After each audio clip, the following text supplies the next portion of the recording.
ಅಷ್ಟೇ. ಮೇಡಮ್ ಇದೊಂದು ಚಿಕ್ಕದೊಂದು ಸೆಗ್ಮೆಂಟು. ಒಂದು ಸುದೀಪ್ ಸರ್ ನಡೆಸಿರುವಂಥ 10 ಸಿನಿಮಾಗಳ ಹೆಸರು ಹೇಳ್ತೀನಿ, ಅದನ್ನು ನೀವು ರ್ಯಾಂಕಿಂಗ್ ಆಗಿ ಕೊಟ್ಕೊಂಡು ಹೋಗಬೇಕು.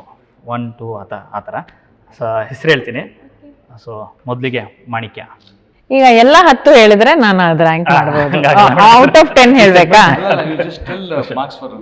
ಅಚ್ಚಾ, ಔಟ್ ಆಫ್ 10 ಹೇಳ್ಬೇಕಾ? ಹಾಂ. ಸೊ ಮೊದಲಿಗೆ ಮಾಣಿಕ್ಯ.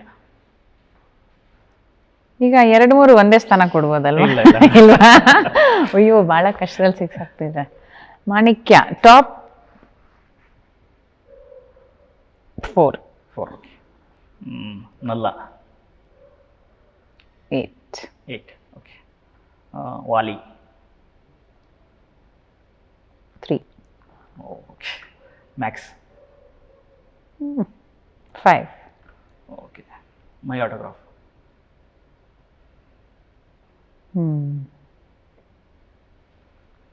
3 ಆಗೋಯ್ತಲ್ಲ.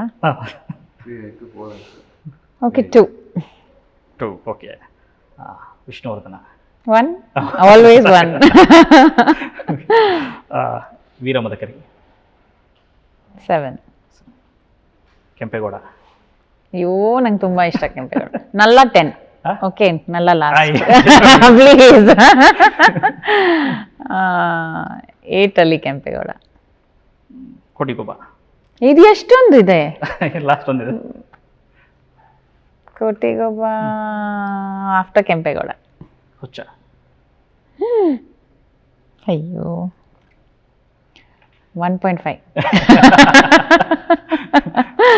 ಅಷ್ಟಿಷ್ಟವಾದ ಸಿನಿಮಾ ಅಂದರೆ ವಿಷ್ಣುವರ್ಧನ ಮತ್ತೆ ಹುಚ್ಚ ಆ ಮಟ್ಟಿಗೆ ಇಷ್ಟಪಡ್ತೀರಿ ಅಂತ. Thank you so much madam. ಬೆರಳೆಣಿಕೆ ದಿನಗಳಷ್ಟೇ, ಬಿಗ್ ಡೇ. ಸುದೀಪ್ ಅವರ ಮೊದಲ ಸಿನಿಮಾಗೆ ಹೇಗೆ ವೇಟ್ ಮಾಡ್ತಿದ್ರು ಜನ, ಅದೇ ಥರ. ಯಾಕಂದರೆ ಮೊದಲ ಗ್ಲಿಮ್ಸಲ್ಲೇ ಗೊತ್ತಾಗಿತ್ತು ಯಾವ ಮಟ್ಟಿಗೆ ಸಿನಿಮಾ ಮ್ಯಾಜಿಕ್ ಮಾಡುತ್ತೆ ಅಂತ. ಅದೆಲ್ಲವೂ ಕೂಡ ಪಶ್ಚಾತ್ತಲೂ ಕಾಣಿಸ್ತಿದೆ. ದೊಡ್ಡ ಮಟ್ಟದ ಸಕ್ಸಸ್ ಆಗಲಿ ಮೇಡಮ್. ತುಂಬಾ ಥ್ಯಾಂಕ್ಸ್ ಲೋಕಿ ಅವರೇ. Thank you sir.